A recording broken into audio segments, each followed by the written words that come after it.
Të nderuar teleshikues, përshëndetje, udhëzimi bashkë në këtë edicion informativ këtu në Drita Televizion. Ju njohim me zhvillimet e ditës. Gjykata e posaçme ka vendosur kalimin për gjykim të çështjes ndaj ish-kryeministrit Sali Berisha dhe ish të pandehurve të tjerë në dosjen për privatizimin e kompleksit Partizani. Vendimi u mor pas disa seancash të shtyra dhe kundërshtimesh nga mbrojtja për pavlefshmërinë e provave të SPAK-ut. Pas një sër shtyrjesh dhe debatesh procedurale, gjykata e posaçme kundër korrupsionit dhe krimit të organizuar ka marrë më në fund vendimin për kalimin në gjykim të dosjes për privatizimin e kompleksit Partizani. Gjyqtarja Flojera Davilli në seancën e kësaj të hëne pranoi kërkesën e paraqitur nga prokuroria e posaçme duke rrëzuar kërkesën e mbrojtjes që kërkonin pushimin e çështjes për argumentin e pavlefshmërisë së provave. Në këtë dosje, përveç Sali Berishës, të pandehur janë edhe dhëndrit i Amaro Maltezit, 3 biznesmen dhe 2 subjekte juridike. Akuzat lidhen me dyshime për shkelje të rënda procedurës të privatizimit të ish kompleksit sportiv Partizani, duke sjellë përfitimet palishme në dëm të interesit publik. Ne në fakt sot paraqitem me shkrim kërkimin për pavlefshmëritë e të gjitha akteve të marra nga gjyqtarja Irena Gjoka gjatë hetimit paraprak, sepse ishim koshient dhe të bazuar në ligj që pavlefshmëritë në bazën e 332 gërma C pika 3 pavlefshmëritë kërkohen pikërisht te gjyqtari i seancës paraprake, siç ishte zonja gjyqtare në fjalë. Dhe nuk kishim një hapësirë tjetër ku t'i kërkonim ne këto pavlefshmëri. Dhe nga ana tjetër, ne 128 flet për pavlefshmërinë absolute pikërisht për mungesën e kushteve për të qenë gjyqtar. Ndërkohë që është e vërtetuar tashmë që Irena Gjoka në kohën e vendimarrjes së saj për këtë çështje po flasim, për këtë që njohim, nuk ka pasur kushtet për të qenë gjyqtare dhe automatikisht të gjitha vendimet e marra për saj janë absolutisht të pavlefshme. Berisha dhe mbrojtja e tij kanë mohuar në mënyrë të përsëritur akuzat duke e konsideruar çështjen politike më të fabrikuar nga shumica qeverisëse. Nga ana tjetër, SPAK ka këmbgulur në vlefshmërinë e provave dhe në domosdoshmërinë e gjykimit. Dosja Partizani është një nga çështjet më të zhurmshme të viteve të fundit me rëndësi të lartë politike dhe simbolike, që do të përbëjë një precedent për përbardhjen e ish funksionarëve të lartë me drejtësinë.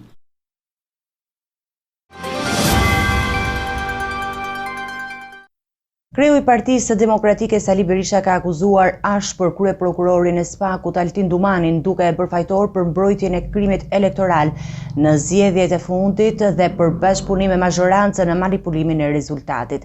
Sipas Berishës, vota e diasporës u përdhos dhe paditë e Partisë Demokratike u injoruan qëllimisht nga drejtësia. Në një deklaratë ashpër publike, kreu i Partisë Demokratike Sali Berisha hodhi akuzat drejt për drejt ndaj kreut të SPAK-ut Altin Dumani, duke bërë përgjegjës atë që e cilësoi si amnisti ndaj krimit elektoral në shërbim të Edi Ramës. Ka dorëzuar gjatë fushatës elektorale mbi 15 padi, të cilat natyrisht do të kenë fatin e gjitha padive tjera, sepse në krye të amnistisë së krimit elektoral qënon ai që amnistoi dosjet 184 dhe 138 apo 39 qënon vet Altin Dumani, shërbëtor i shpifur i Ulsi Manjas dhe Arben Rakipit. Sipas Berishës, gjatë fushatës elektorale, Partia Demokratike ka depozituar mbi 15 padi për shkelje dhe manipulime, të cilat, siç tha ai, janë shpërfillur nga drejtësia e kapur. Kutit e votave dhe votimi i tyre është fund e krye manipuluar, një lloj si në Korenë e Veriut apo në diktaturën hoxhiste dikur. Berisha paralajmëroi se shqiptarët jashtë vendit do të reagojnë ashtu siç u shpreh ai ndaj përdosjes së vullnetit të tyre.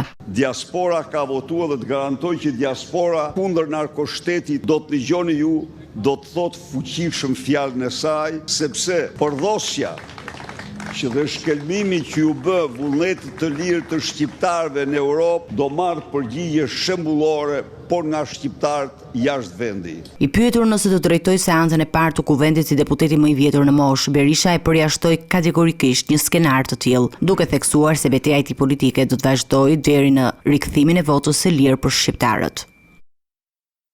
Ka përfunduar numërimi i votave të diasporës për kandidatët në listat e hapura në 3 qarqet verior, Kukës, Shkodër dhe Dibër. Rezultatet përfundimtare kanë përforcuar përfaqësimin e Partisë Demokratike në Kukës dhe Shkodër, ndërsa në Dibër Partia Socialiste ruan shumicën me 3 mandate. Në 3 qarqet veriore të vendit, Kukës, Shkodër dhe Dibër, votat e diasporës kanë përfunduar, së numëruari dhe ndikimi i tyre është reflektuar tashmë në shpërndarjen përfundimtare të mandatit parlamentar. Në Shkodër, Partia Demokratike rezulton forcë e parë, duke siguruar 5 mandate nga gjithsej 11 fal bashkimit të votave brenda vendit dhe në diasporë. Kandidatët fitues janë Luciano Bocci, Kliti Hoti, Greta Bardeli, Ramadan Likaj dhe Bart Spahia. Nga Partia Socialiste kanë mundur të sigurojnë mandate vetëm 4 emrat e listës së sigurt: Mariana Koçeku, Onid Bejliri, Gjenis Çela dhe Buja Rexha, ndërsa Partia Social-Demokrate do të përfaqësohet në kuvend nga 2 deputet, Tom Doshi dhe Sabina Jorgo. Në Kukës e djathta ka fituar me mbi 53% të votave, çka i ka garantuar 2 mandate Partisë Demokratike për Flamur Hoxhën dhe Isuf Çelajn. Socialistët përfaqësohen vetëm nga kandidati i listës së sigurt, Eduard Shalci. Ndryshe paraqitet situata në Dibër, ku Partia Socialiste ka dominuar në 3 mandate. Në legjislaturën e ardhshme këtë qark do ta përfaqësojnë Blendi Klosi, Alma Selami dhe Agron Malaj. Demokratët kanë marrë 2 mandate që i takojnë emrave të listës së sigurt, Xhelal Mziu dhe Denis Savata. Në përfundim, diaspora konfirmon ndikimin e saj në hartën politike të veriut, ku në Kukës dhe Shkodër mbështetja për të djathtën ka rezultuar vendimtare, ndërsa Dibra mbetet një bastion i sigurt për të majtën. Komisioni Qendror i Zgjedhjeve ka bërë publike shifrat përfundimtare të pjesëmarrjes së diasporës në votime me mbi 201.000 flet të regjistruara dhe afro 2.000 të pavlefshme. Kryekomisioni i ri Lirian Celibashi reagoi ndaj akuzave për manipulim, duke konfirmuar se kandidatët kanë të drejtë të kenë akses në pamjet filmike të procesit të numërimit. 201.795 është numri total i fletëve të votimit të mbërritura nga diaspora në Komisionin Qendror të Zgjedhjeve deri në orën 19 datës 11 maj. Sipas kryetarit të KQZ-s Ilirian Celibashi, ndërto rezultoi 1971 flet votimi të pavlefshme. Në një deklaratë për media, Celibashi sqaroi se 353 qytetarë kanë sjellë fizikisht votën e tyre, ndërkohë që pjesa tjetër ka ardhur përmes shërbimeve të operatorëve postar. Pa diskutim, nëse një parti politike apo koalicion nuk ja u vënë në dispozicion, se ne ja u kemi dhënë partive politike, ose më mirë të themi ju kemi thënë partive politike që gjithë secili prej këtyre subjekteve mund të tërheqin Komisionin Qendror të Zgjedhjeve pamjet filmike. Nëse një kandidat nuk i siguron dot për arsye të ndryshme nëpërmjet partisë të pamje, Komisioni Qendror i Zgjedhjeve ja vën në dispozicion çdo kandidati. Rinumërimi nuk ka të bëjë me komisionerin shtetëror.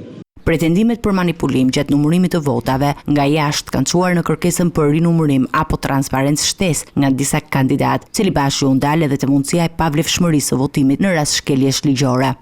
Nëse shkeljet e ligjit kanë përsëri të njëjtën përgjigje, nëse verifikohen shkeljet e ligjit dhe nëse shkeljet e ligjit janë të tilla që ndikojnë në rezultat, çdo lloj votimi mund të shpallet i pavlefshëm.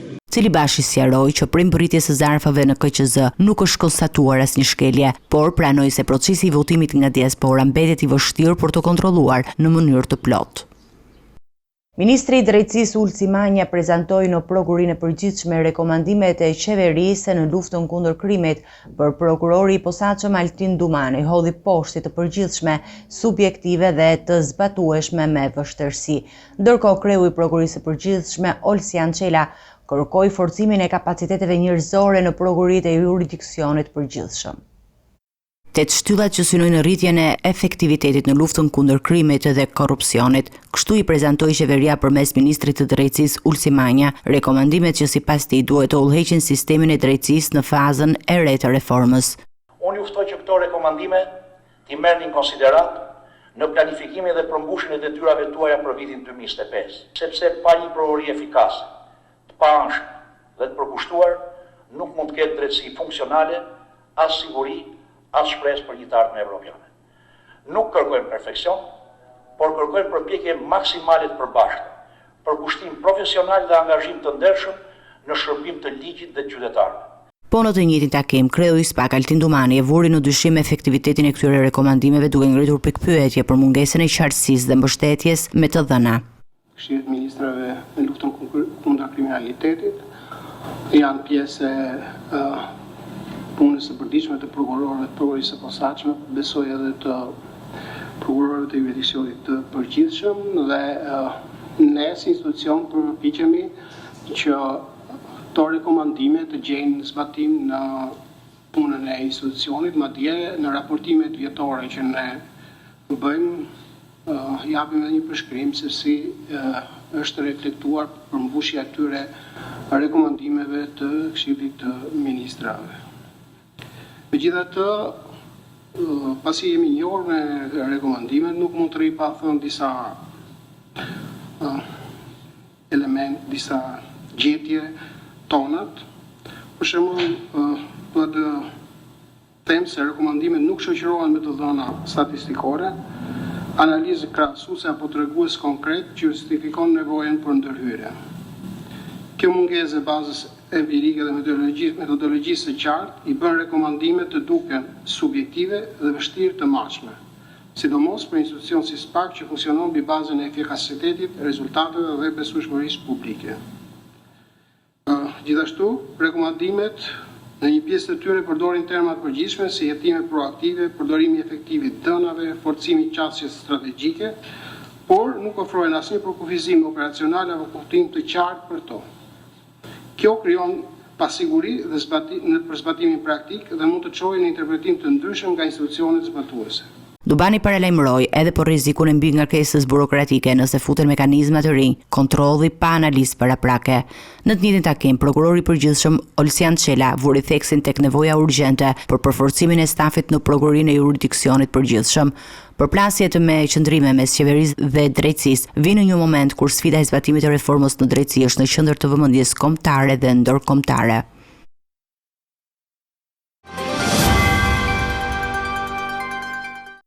Gjykata e apelit ka vendosur të lirojë nga burgu ish kryetarin e Bashkisë Kukës Safet Xhici duke zbutur masën e sigurisë për shkak të gjendjes së tij shëndetësore.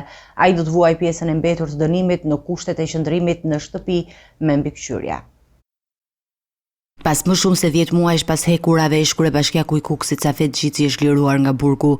Vendimi është marrë nga gjykata e apelit e cila ka planuar kërkesën për zbutjen e masës së sigurisë duke marrë në konsiderat gjendjen e tij shëndetësore të rënduar. Xhici, i cili është i dënuar me 4 vite e 6 muaj burg për shpërdorim detyre dhe korrupsion pasiv, do të vuajë pjesën tjetër të mbetur të dënimit, rreth 8 muaj në shtëpinë në mbikëqyrje. Vendimi u mor pas një serie kërkesash të paraqitura nga ana e tij për trajtim të specializuar mjekësor. Skandali që çoi në dënimin e tij shpërtheu në 24 shërshor 2023, kur Xhici u arrestua pas publikimit të një videoje që ekspozonte abuzimin me detyrën dhe përfshirjen në një aferë me natyrë seksuale në ambientet e bashkisë. Në korrik të vitit kaluar, apeli i GJKK-s i rriti dënimin me 3 vite në 4 vite e 6 muaj burg, duke e bërë ato përfundimtar dhe në formë të prerë. Sot përmes vendimit të fundit, gjykata pranon se gjendja shëndetësore të dënuarit e bën të arsyeshme masën alternative të qëndrimit në shtëpi. Xhici do të mbetet në mbikëqyrje deri në përfundim të afatit të dënimit. Ndërkohë, ky vendim pritet të sjellë debat politik mbi trajtimin e figurave të njohura politike dhe përdorimin e gjendjes shëndetësore si bazë ligjore për lehtësimin e dënimeve.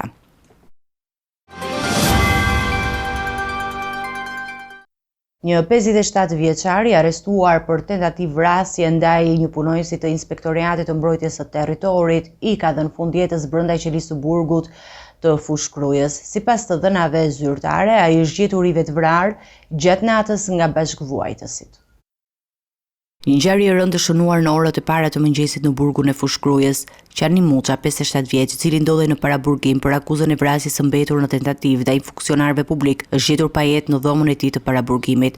Sipas njoftimit të Drejtorisë së Përgjithshme të Burgjeve, ngjarja ka ndodhur rreth orës 03:34 të mëngjesit në sektorin 2, kati 2, Godina B, ku Muçi ndodhej së bashku me 5 të paraburgosur të tjerë. Ngjarja është zbuluar nga njëri prej të paraburgosurve, i cili ka vënë re mungesën e 57 vjeçarit dhe ka alarmuar stafin, pasi e gjetën atë të vetvarur në grilën e dritares së tualetit. Qani Muça ishte arrestuar në 12 kusht pasi kishte plagosur me armë zjarri punojësin e IMT-s, Ilirian Kavelli, gjatë një konflikti që shpërtheu pasi autoritetet i shembën manesën. Në gjykatë, Muça pretendonte se nuk kishte synuar të plagoste askënd, por kishte vepruar në gjendje të rënduar emocionale, duke akuzuar punojësit për vjedhje të parave në shtëpinë e tij. Grupi hetimor ka nisur më njëherë veprimet për të sqarruar rrethanat e vetvrasjes, ndërkohë që drejtoria e burgut ka njoftuar familjarët. Rasti ngre sërish pikpyetje mbi monitorimin e të paraburgosurve në gjendje të rënduar psikologjike. Një ngjarje e rëndë ka ndodhur mesnatën e kaluar në fshatin Mbrostar Ura të Fierit, ku një 23 vjeçar plagosi baban e tij pas një konflikti në banesë. Fatmirësisht, i plagosuri ndodhet jashtë rrezikut për jetën, ndërsa autori u arrestua menjëherë nga policia. Mesnatën e sejntes, një konflikt brenda një familje në Fier përpaksa nuk përfundoi në tragjedi. Në fshatin Mbrostar Ura, 23 vjeçar qelloi me armë të atin pas një debati të ashpër që ndodhi në banesën e tyre. Autori Jashar Zyka përdori një armë sportive të modifikuar për qelluar të atin, Nexmedin Zyka, 58 vjeç, duke e plagosur në këmbë. Ngjarja ndodhi rreth orës 00 në ambientet e shtëpisë së tij familjare. I plagosuri u transportua me urgjencë drejt Spitalit Rajonal të Fierit, ku ndodhet jashtë rrezikut për jetën. Policia ndërhyri menjëherë dhe arrestoi autorin, ndërsa arma e krimit u sekuestrua në cilësinë e provës materiale. Grupi hetimor mori dëshmitë e autorit, të babait të tij dhe të familjarëve të tjerë për të zbardhur shkaqjet e konfliktit që solli plagosjen. Ndaj të riu tashmë rëndon akuza për plagosje të rënd me dashje dhe armbajtje pa leje. Policia e Fierit po vijon hetimet për të zbuluar më shumë rreth dinamikës së ngjarjes dhe motiveve që çuan në këtë akt të dhunshëm brenda familjes.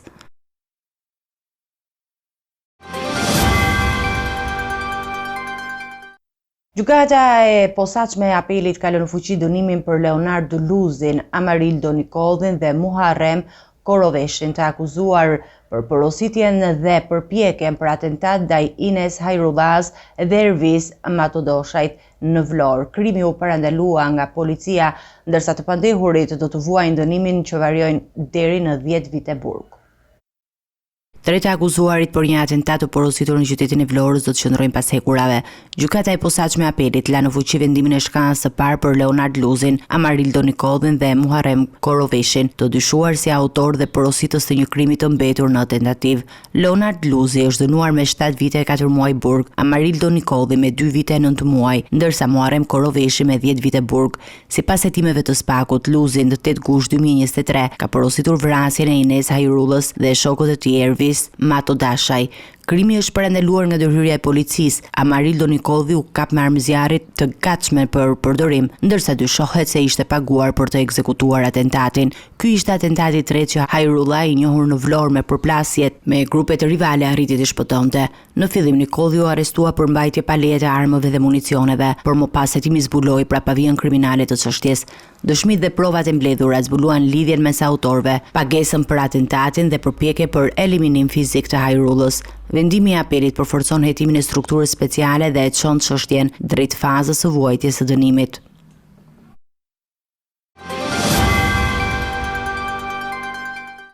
Do të ecim me zhvillimet nga rajoni. Për të 18-ën herë me radhë, Kuvendi i Kosovës nuk ka arritur të konstituohet. Pas zgjedhjeve të parakohshme të nëntshkurtit, deputetët nuk arritën të formojnë komisionin për mbikëqyrjen e votimit të fshehtë për zgjedhjen e kryetarit të Kuvendit, duke zgjatur krizën institucionale. Kosova vijon të mbetet pa një kuvend funksional.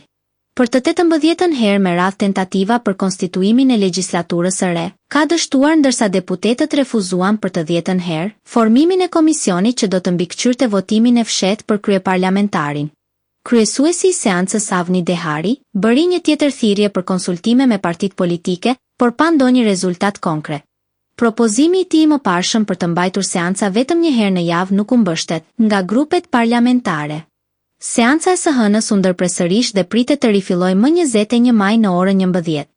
Në mesin e pakënaqësive, Aleanca për Ardhmërinë e Kosovës paralajmëron një hap institucional. Deputetja Time Kadria i tha se partia e saj do t'i drejtohet gjykatës kushtetuese. Ky është një bllokim i qëllimshëm institucional dhe i papranueshëm. Ne po shqyrtojmë mundësinë që këtë situatë ta çojmë në gjykatën kushtetuese për interpretim. Ngërçi politik ka si epicendër mungesën e shumicës së nevojshme. Lëvizjave të vendosje në koalicion me Guxo dhe Alternativa nuk ka arritur të sigurojë 61 votat e nevojshme për zgjedhjen e Albulena Haxhiut si kryetare e Kuvendit. Me kalimin e kohës dhe pa një zgjidhje në horizont, situata rrezikon të thellojë edhe më tej krizën institucionale në vend. Ndërsa vëmendja tani është përqendruar te seanca e 21 majit ku pritet të provohet sërish zhbllokimi i procesit.